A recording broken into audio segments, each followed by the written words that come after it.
көшірме су цехына барып, саяхаттап қайттық. Ал сіздер ода не көрдіңіздер? Арнайы су тазарту цехына бардық. Онда ал суды сүзгіден өткізу жұмысымен таныстық. Судан қалай сүзетін өз көзімен көріп қайттық. Таза судың адам денсаулығына пайдасызы.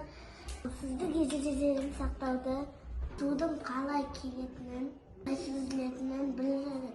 Дайын болған таза су бақылашқа қойылып, аузына қақпағы жабылып, сынақ қағазы жапсырылып шығарылады екен. Балалар, бұрынғы кезде бұл сүзгі аппараттары болмаған кезде біздің әжелеріміз, аналарымыз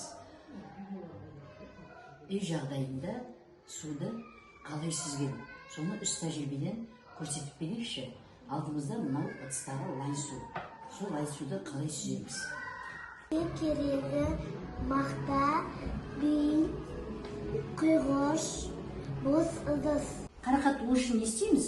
Үйттің ішіне мақтаны тығыздап ораймыз.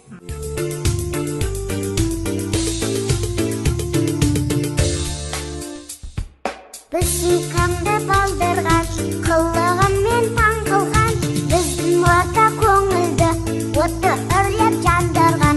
Қуыр-қуыр-қуырмаш, балдырғанға құлақ ас, секір-жүгір тоқтама, ой болмасын жасырмас.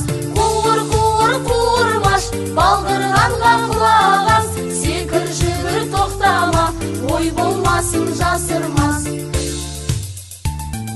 Балдай түрлі балдырған, құмарында. Балалар, біздер бүгін зерттеу барысында біз арнайы су тазарту цехына бардық.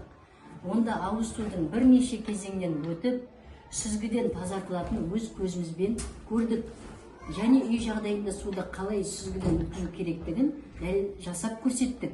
Бұл тәжірибе суды тазарту әдістерінің тиімді екенін дәлелдеп көрсетті.